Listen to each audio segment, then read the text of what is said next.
तो last class जो पढ़े थे है ना, तो कंपोनेंट ऑफ ब्लड क्या पढ़े थे, कंपोनेंट ऑफ ब्लड। इसमें जब कंपोनेंट में देखे थे सेल्स ऑफ ब्लड यानी blood cells, blood cells, blood cells में देखे थे कि एरिथ्रोसाइट्स, एरिथ्रो, तो देखो पहले लास्ट क्लास में पढ़े थे component of blood, blood cells, blood cells में erythrocytes, leucocytes and thrombocytes,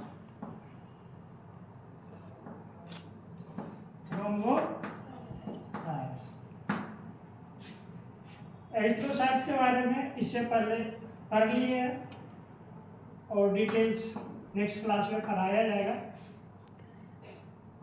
erythrocytes को हम लोग आरबी सीज के नाम से जानते हैं यानी red blood corpuscles, red blood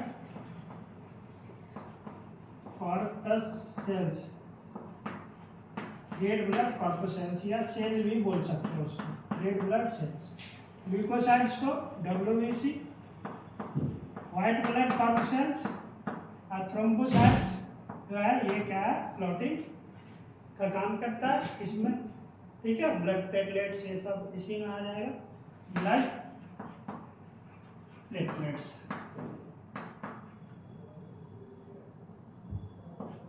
platelets, blood platelets इसमें आ जाएगा।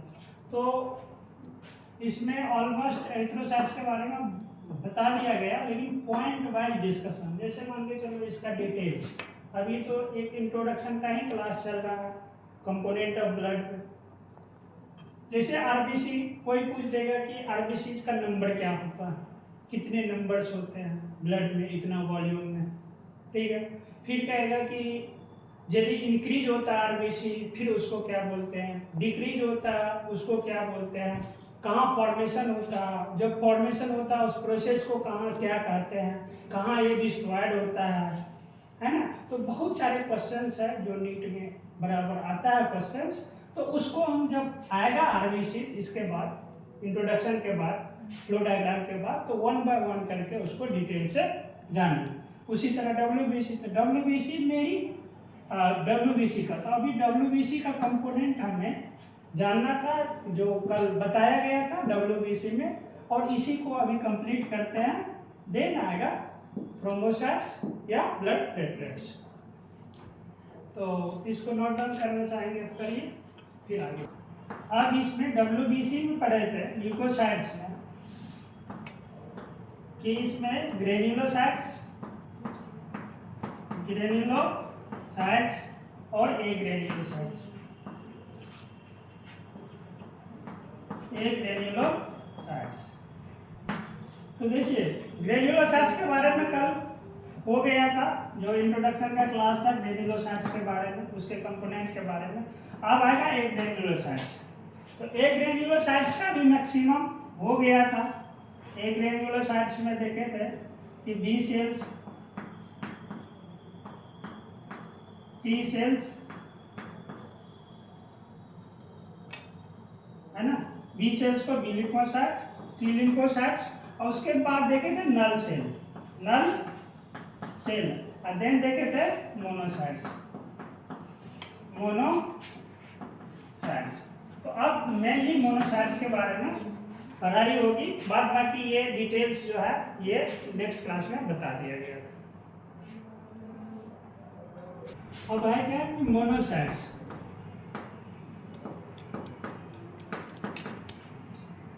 टॉपिक नाम मोनोसाइट्स, तो मोनोसाइट्स जो है मेनली जो है ये लार्जेस्ट सेल्स होता है ब्लड में,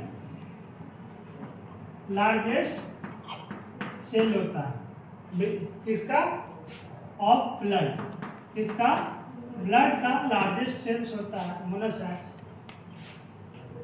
ये मेनली मैक्रोफेजेस, मैक्रोफेजेस फेजेज आता है इसमें, और ये मैक्रोफेजेज जो है ये क्या करता है, इनगल्फ करता है किसी भी हार्मफुल सब्सटेंसेस को, ये क्या करेगा, इनगल्फ करेगा, ठीक है। इसीलिए इसको एस्केवेंजर भी बोलते हैं। क्या बोलते हैं, एस्केवेंजर।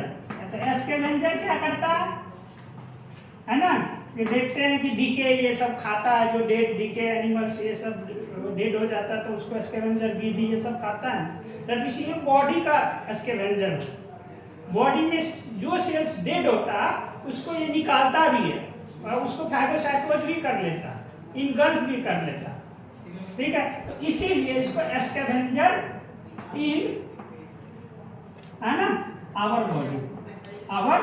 बॉडी बोलते हैं। अब देखिए, अब एक टर्म यहाँ पे भी है कि एस्केवेंजर में बहुत सारे केमिकल्स, बायोकेमिकल्स भी आते हैं, जो आपके मेटाबॉलिक प्रोडक्ट्स में बताए थे, या हम लोग ऊपर से फूड के थ्रू लेते हैं, न्यूट्रिएंट के थ्रू लेते हैं, उसको बोलते हैं फ्री रेडिकल एस्केवेंजर। क्या बोलते हैं, फ्री रेडिकल एस्केवेंजर। तो जो एंटीऑक्सीडेंट हम लोग लेते हैं, है ना, जो भी साइट्रस फ्रूट ये सब में देखते हैं कि हाईली पोटेंशियल रहता है, एंटीऑक्सीडेंट काफ़ी रहता है, प्रचुर मात्रा में एंटीऑक्सीडेंट रहता है। तो वही एंटीऑक्सीडेंट जो होता है हमें स्ट्रेस से क्या करता है, रिलीफ देता है। बहुत सारे स्ट्रेस हो जाता है तो वही सेल्स को स्ट्रेस से मुक्त करता है। जो फ्री रेडिकल जनरेट होता है हमारे बॉडी में स्ट्रेस के कारण, उसको एस्केवेंजर करता है, एस्केवेंज करता है, ठीक है, उससे काउंटर बैलेंस करता है। तो ये वो हो गया केमिकल्स में, लेकिन सेल्स में जो है ये क्या होगा, मैक्रोफेजेज। तो देखिए मैक्रोफेजेज जो है इनगल्फ करता है, या दैट मींस फैगोसाइटोसिस भी करता है, उसको बोलेंगे फैगोसाइटोसिस। फैगोसाइटोसिस में ये क्या करेगा, इनगल्फ करेगा। तो अब देखिए, कल पढ़े थे कि एक न्यूट्रोफिल्स भी था, उसका काम था फैगोसाइटोसिस करना। देन अब क्या आ गया, मोनोसाइट्स। मोनोसाइट्स भी क्या करता है, उसको क्या करता है, फैगोसाइट का। जो भी बैक्टीरियल डिजीज होगा, या तो पैथोजेन होगा, वायरल होगा, या फंगल पैथोजेन होगा, उसको क्या करेगा, उसके अगेंस्ट में ये क्या करेगा, वर्क करेगा, उसको क्या करेगा, इनगल्फ करेगा, उसको क्या करेगा, ये अपने इफेक्ट से उसको क्या करेगा, वो इनएक्टिव कर देगा, ठीक है। और इसके अलावा बैक्टीरिया के अगेंस्ट में काम कर रहा, वायरल के अगेंस्ट में काम कर रहा, फंगल के अगेंस्ट में काम कर रहा, उसके अलावा डेड सेल जो होता है उसको क्या करेगा, ये रिमूव भी करेगा, जिसमें न्यूट्रोफिल्स भी, ठीक है। ये मोनोसाइट्स भी है और न्यूट्रोफिल्स भी है। समझ में आ गया इतना, नोट डाउन प्लीज।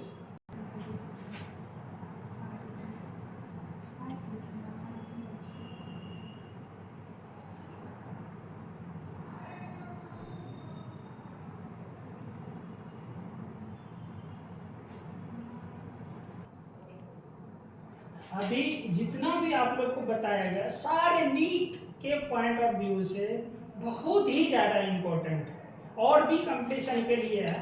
देखिए, आप इसी में पूछ देगा, क्वेश्चंस पूछ देगा कि आप ब्लड मैक्रोफेजेज का नाम बताइए, इनमें से कौन सा ब्लड मैक्रोफेजेज, ठीक है। तो आप उसमें दे देगा कि आरबीसी, डब्ल्यूबीसी, उसके बाद दे देगा मोनोसाइट्स या ऑल ऑफ दीज।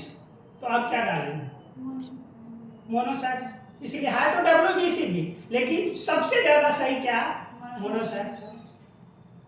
तो अब डिपेंड करता है कि आप कितना समझे हुए उस चीज को, उस तरह से आप आंसर कर सकते हैं। अब देखिए, तो ये क्या है, ब्लड मैक्रोफेजेज। इसको क्या कहेंगे, ब्लड मैक्रोफेजेज। पहले नहीं लिखा इसको, ये क्या है, मोनोसाइट जो है ये क्या है, ब्लड मैक्रोफेज। तो कहेगा कि ब्लड मैक्रोफेजेज का नाम बताइए, तो कौन होगा, मोनोसाइट्स। ये क्वेश्चन पूछा गया नीट में। अब एक क्वेश्चन और यहां से पूछा गया है कि टिश्यू मैक्रोफेजेज कौन सा है, ठीक है, टिश्यू मैक्रोफेजेज कौन सा है। तो उसमें देगा, उसमें दिया है न्यूट्रोफिल्स, मोनोसाइट्स, हिस्टियोसाइट्स, मेलानोसाइट्स। तो कौन सा होगा, हिस्टियोसाइट्स। तो टिश्यू मैक्रोफेजेज जो है वो हिस्टियोसाइट्स है, तो मैक्रोफेजेज के बारे में तो सारे मैक्रोफेजेज अभी बताएं। मोनोन्यूक्लियर, अब हेडिंग ही आएगा मोनोन्यूक्लियर मैक्रोफेजेज, मोनोन्यूक्लियर मैक्रोफेजेज। ये सारे हर एक बार इसी 6 में से एक क्वेश्चन मोस्टली आता है नीट में, हर एक साल पर, कभी कभी मिस हो सकता है लेकिन मोस्टली क्वेश्चंस आता ही है इस मैक्रोफेजेस क्वेश्चन से, तो हमेशा रख लें। तो अभी बताऊंगा कुछ लिस्ट है मोनोन्यूक्लियर मैक्रोफेजेस का, ठीक है, इसको लिखना है।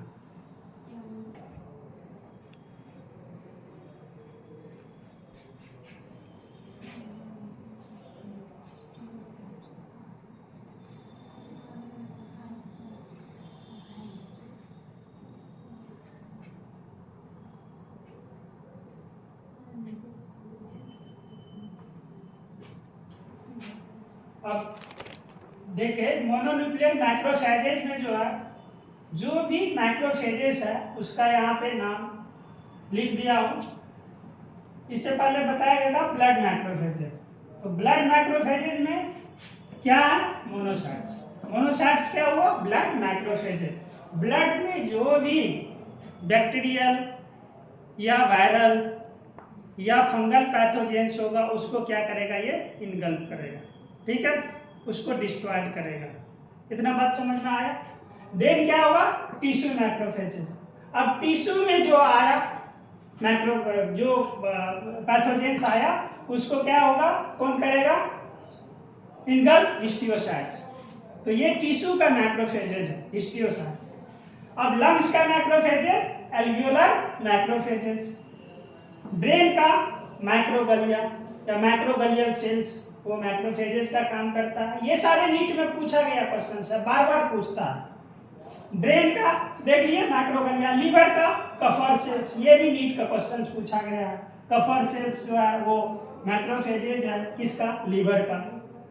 बोन का ऑस्टियोक्लास्ट, किडनी में मिसेंजियल सेल्स। ये सारे जो है ये फैगोसाइटोसिस का काम करेगा। जो भी बैक्टीरियल, फंगल, वायरल जो से ये होगा, पैथोजेंस होगा, उसको क्या करेगा, ये इनगल्फ करेगा, डिस्ट्रॉयड करेगा, उसको इनएक्टिव कर देगा।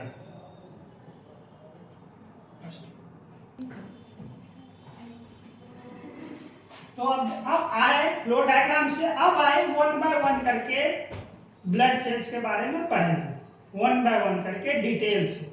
अभी जो बता रहा था इसको बोलते हैं फ्लो डायग्राम, फ्लो चार्ट, कि आपके आंख के सामने सारे कंपोनेंट आ गया फ्लो के रूप में, ताकि ओवरव्यू के रूप में, कि एक बार देखिए, एक झलक देखिए, सारे कंपोनेंट आपके आंख के सामने में रहे। अब इसको डिस्क्राइब करना होगा, इसके बारे में डिटेल से लिखना पड़ेगा हमें लॉन्ग क्वेश्चंस में, ठीक है। इवन बीपीएससी का जब ऑप्शनल्स होगा किसी का जूलॉजी, तो उसमें लिखा जाएगा, है ना। साथ साथ आपका ऑब्जेक्टिव भी तैयार हो रहा है इसके साथ साथ, और आपके जो आप लोग का यूनिवर्सिटी एग्जामिनेशन होगा तो उसमें भी ये डिटेल्स के लॉन्ग क्वेश्चंस में आएगा, तो लॉन्ग क्वेश्चंस में आप लिख सकते हैं। तो आता है कि है वही चीज, बट उसको कैसे, कहाँ पे आएगा, तो किस तरह से लिखेंगे। तो आया कि एरिथ्रोसाइट्स, ये इसको जानते हैं किससे, रेड ब्लड कॉर्पसेल्स, इसको जानते हैं, या रेड ब्लड सेल्स भी बोल सकते हैं, शॉर्ट में आरबीसीएस, आरबीसीएस, आरबीसीएस, है ना, इसको ऐसे बोलते हैं। तो अब देखिए, most abundant cells in our body. अब देख रहे हैं कि कितना, 5 मिलियन पर क्यूबिक मिलीमीटर, है कि नहीं। तो कितना नंबर में आ गए, तो इसीलिए most abundant cells in our body. दूसरा नंबर इन मैन में about 5 million per cubic millimetre.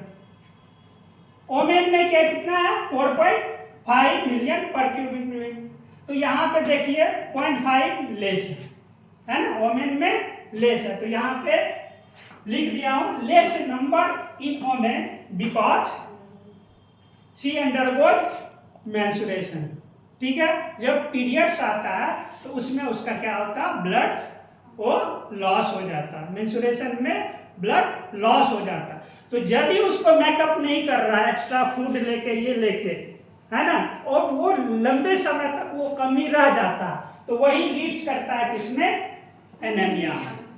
ठीक है, वही लीड्स करता है क्या, एनीमिया। तब क्या कहता है कि एनीमिया हो गया है।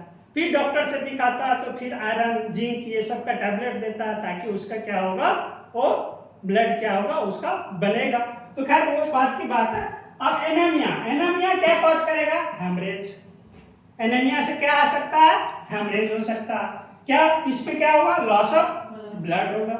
देन हीमोलाइसिस, हीमोलाइसिस में क्या होगा, डिस्ट्रक्शन ऑफ आरबीसी। आरबीसी का जो मेनली शेप होगा वो क्या होगा, डिस्टर्ब कर जाएगा, ब्रेक कर जाएगा। फिर वो क्या करेगा, जो उसका मेन फंक्शन है ट्रांसपोर्टेशन का काम, ऑक्सीजन पहुंचाने का काम सेल्स और टिश्यू तक में, तब वो फंक्शन करेगा, वो फेल कर जाएगा उसमें। ये तो इतना बात समझ में आ गया। देखो इसके आगे देखेंगे एबनॉर्मल इंक्रीजिंग ऑफ आरबीसी, जो एबनॉर्मली इंक्रीज करेगा। ठीक है, कि जो हमारा एबनॉर्मली दैट मीन्स कि जो नॉर्मल रेंज है हमारा, नॉर्मल रेंज से ज़्यादा होगा। ठीक है, उसको टर्म दिया गया पॉलीसाइथेमिया। ये नीट में पूछा हुआ है पॉलीसाइथेमिया। तो ये क्या, increase in RBC, decrease in RBC, तो उसमें जो सही आंसर होगा उसको सेलेक्ट करना होगा। अब आता है एरिथ्रोसाइटोपेनिया, यानी decrease the number of RBC. तो एरिथ्रोसाइटोपेनिया में क्या होगा, आरबीसी की संख्या जो होगा वो डिक्रीज कर जाएगा, घट जाएगा। फिर एरिथ्रोपोएटिन, ये क्या है, erythropoietin hormones stimulates bone marrow to increase the production of RBC. अब देखिए यदि बॉडी में यदि एरिथ्रोसाइट्स की कमी आएगी, चाहे किसी भी सिचुएशन में, तो लीवर क्या कहेगा, सॉरी किडनी किसको कहेगा, इसको बोन मैरो को, कि तुम क्या करो, प्रोडक्शन इंक्रीज करो। इसीलिए कि यहीं पे आफ्टर बर्थ जो होगा यहीं पे फॉर्मेशन होता है, तो यहीं पे कहेगा कि तुम बढ़ाओ, आरबीसी की संख्या बढ़ाओ। तो इसीलिए यहाँ पे लिखा गया stimulate bone marrow to increase the production of RBC. यदि नीड होगा शरीर में एक्स्ट्रा, तो उसको क्या करेगा, स्टिमुलेट करेगा और कहेगा कि आरबीसी की संख्या बढ़ाओ। एरिथ्रोपोएसिस, तो ये फॉर्मेशन ऑफ एरिथ्रोसाइट्स, यदि एरिथ्रोसाइट्स का फॉर्मेशन होता है उस प्रोसेस को क्या कहते हैं, एरिथ्रोपोएसिस। ठीक है, आरबीसी के बनने की प्रोसेस को क्या बोलते हैं, एरिथ्रोपोएसिस। अब प्लेस ऑफ फॉर्मेशन, कहाँ पे ये बनता है, तो देखो एम्ब्रियोनिक स्टेज में। ठीक है, एग यॉर्क से आएगा एम्ब्रियोनिक स्टेज में, माँ के गर्भ में, तो उस स्टेज में कहाँ, लीवर और स्प्लीन में बनता है। कहाँ, लीवर और स्प्लीन में। आफ्टर बर्थ यानी बर्थ ऑनवर्ड्स कहाँ होगा, बोन मैरो में। और डेथ होगा कहाँ, स्प्लीन में, इसीलिए इसको ग्रेवयार्ड बोलते हैं, ग्रेवयार्ड ऑफ आरबीसी स्प्लीन होता है। लाइफ स्पैन जो है अबाउट 120 डेज। देखो आज नेक्स्ट क्लास में नहीं ले पाऊंगा, ठीक है, मैं उधर बुला रहा, बार बार फोन